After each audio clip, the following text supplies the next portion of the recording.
hafatra eo tongotrao.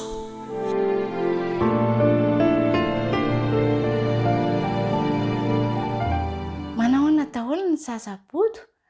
Salama tsara daholo nareo? Faly mifankahita aminareo indray atao anatin'ny fandaharana. Dia mahafinaritra indrindra misaotra an' Jesosy noho ny fitahiny. Dia andao indray ary aloha hiaraka hivavaka dia akambana foana ny tanana. Mifantoka tsara izany tsika izao. Akambana ny tanana, aondrika ny loha dia akipoko ny maso. Hiara hivavaka ary sika. Andriamanitra misaotra anao izahay Zaza Bodo fa notataninao. Dia afaka hianatra eo an-tongotrao indray izahay. Dia omeo anay ny fahendrena. Dia ho tonga zaza endrim-pakato tokoa anie izahay. Amin'ny anaran'i Jesosy. Amen. Avelao izy ireo anantona.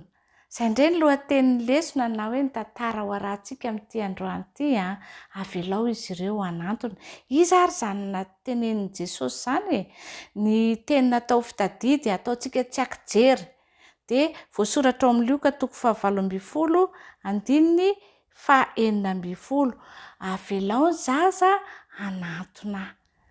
Avelao ny zaza anantona. Jesosy ange ny teny izany. Andao hoe arahantsika ny tantara dia amin'izay azonareo tsara ilay izy.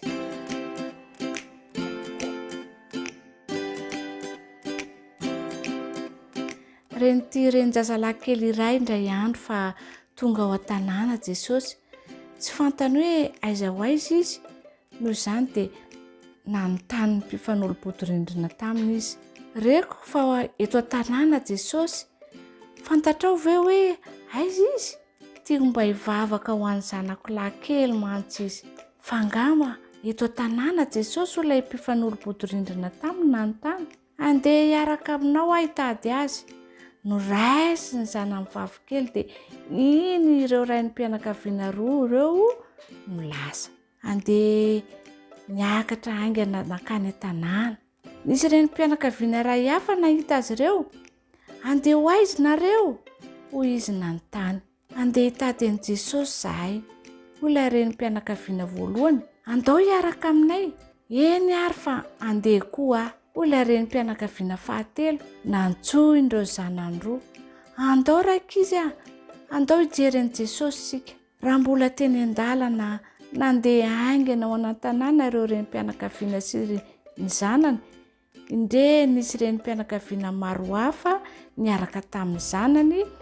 Hitany nizotra ho any koa. Hitany zareo Jesosy no farany nipetraka teo am-potry hazo iray. Niresaka tamin'ny olon-dehibe vitsivitsy izy. Nijoro teo akaikiny teo ny mpanampy azy. Nikentrona ny andrin'izy ireo nahita reto reny be dehibe niaraka tamin'ny zanany. Avy hatrany dia nanatina reto lehilahy mimonjotra endrika ireto. Fô maika nikentrona ny andriny anankiray tamin'ireo lehilahy ireo ka izao no navaliny. Sahirana be Jesosy izao.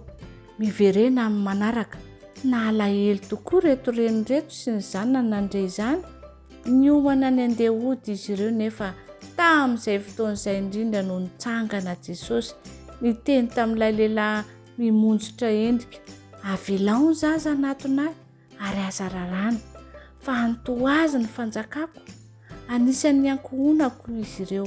Novelarin'i Jesosy ny sandiny isakambina zazavavy kely iray niazakazaka nakeo aminy.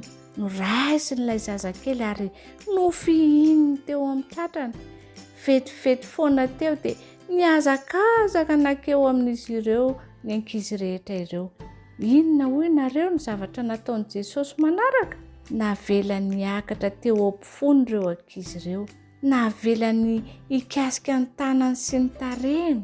Navela ny isitina moramora ny volombavany. Navela ny hamina azy.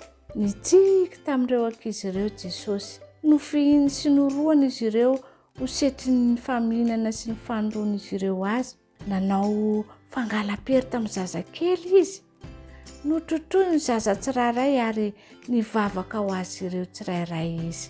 Faly aoka izany ireo renireo zaza nahatsapa fa tiany ankizy rehetra Jesosy sady nandray azy ireo ao amin'ny ankohonana. tia antsika Jesosy ary tiany ho ao amin'ny ankohonany koa isika.